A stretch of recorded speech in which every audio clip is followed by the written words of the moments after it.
जुलाई महीने के अंदर फरीदाबाद के अंदर दो इंसिडेंट ऐसे हुए थे जिनके अंदर एटीएम मशीन को काट करके और उनके अंदर से रात के समय में कैश चोरी किया गया था।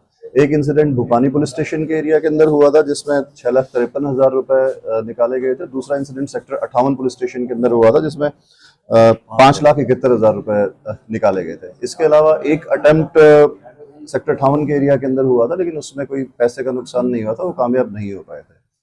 तो इस मामले की इन्वेस्टिगेशन क्राइम ब्रांच 56 की टीम को दी गई थी और टीम ने काम करते हुए इसमें सफलता हासिल की है तथा जो आरोपी हैं उनको गिरफ्तार किया गया है।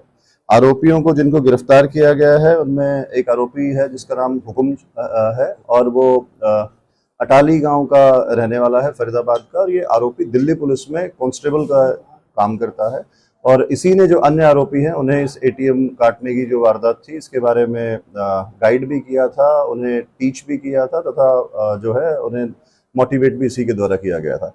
तो उसके बाद एक अन्य आरोपी है विकास जो इस वारदात के अंदर शामिल था, उसे गिरफ्तार कर लिया गया है। एक और आरोपी था राजू नाम का जो अभी बिहार जेल के अंदर बंद है, वो भी इस वारदात के अंदर शामिल था, उसे भी गिरफ्तार किया जाएगा। तो जो भूपानी के अंदर जो वारदात हुई उसमें अभी हमने 4 आरोपियों को गिरफ्तार किया है।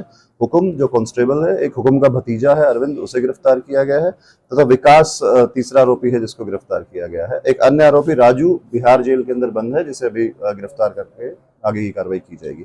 आरोपियों को अभी माननीय न्यायालय में पेश करके इनका पुलिस रिमांड लिया जाएगा। रिमांड के दौरान जो है वो रिकवरी की जाएगी। इसी के साथ पुलिस का जो दिल्ली पुलिस का मुलाजिम है, इसके वो कैसे आए जो और बिहार के जो दिल्ली पुलिस का कांस्टेबल है, मैंने बताया अटाली गांव का ही रहने वाला है। जो अन्य आरोपी हैं वो मचकर गांव के अंदर वेल्डिंग की उनकी दुकान थी, वो वहां काम करते थे।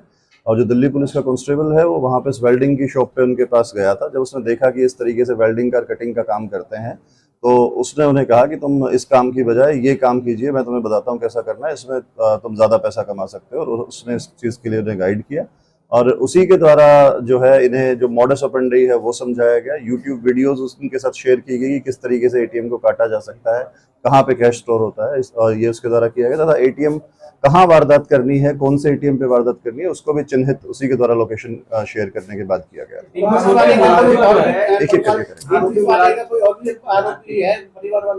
नहीं, मैंने आपको बताया कि उसका एक भतीजा है जो इस वारदात के अंदर साथ में शामिल है जिसका नाम अरविंद है, उसे भी गिरफ्तार कर लिया गया है। आरोपी मुलाजिम के इससे पहले भी कोई वारदात है या कि और कितने सालों से ये सर्विस में और अभी कहाँ पोस्टेड? ये दिल्ली के साउथ वेस्ट डिस्ट्रिक्ट में बिजवासन के एरिया के अंदर एक पीसीआर के ऊपर तैनात था और 2016 से ये पुलिस विभाग के अंदर है। अभी इसका कोई पुराना ऐसा क्रिमिनल केस जो है वो सामने नहीं आया है। ड्यूरिंग रिमांड हम इस चीज के बारे में पूछताछ भी करेंगे और आगे भी निकलेंगे। जी, मैंने आपको बताया कि इसी ने उन्हें जो अन्य आरोपी हैं उन्हें ये आइडिया दिया और इस बारे में आगे उनको गाइड भी किया। ये रात के समय में काटे गए और इन दोनों एटीएम के ऊपर ही जो गार्ड्स जो थे वो नहीं तैनात थे और आरोपी जो हुक्म है उसी के द्वारा जो है ये चिन्हित किए गए थे कि जो वारदात है वो कहाँ की जाएगी। दिल्ली पुलिस का मुलाजिम क्या सर ये पहले रैकी करता था फिर बताता था या उनके द्वारा रैकी करवाता था? नहीं, मैंने आपको बताया कि जो दिल्ली पुलिस का कांस्टेबल हुक्म है उसी ने ही चिन्हित किया था कि किस एटीएम पे वारदात करनी है। लोकेशन भी उसके द्वारा शेयर की गई थी और फुटेजेस भी बना करके जो आरोपी है उनके पास भेजी गई थी।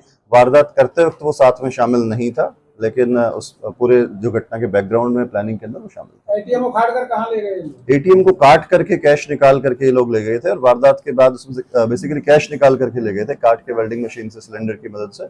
और वारदात के बाद ये बिहार एमके हॉस्पिटल भिवानी में आपातकाल स्थिति, आईसीयू देखभाल, हृदय रोग एवं जनरल मेडिसिन में अनुभवी और समर्पित डॉक्टरों की टीम के साथ 24/7 स्वास्थ्य सेवाएं। आज ही हमारे अनुभवी डॉक्टरों से परामर्श करें और रखें अपनी सेहत का पूरा ख्याल।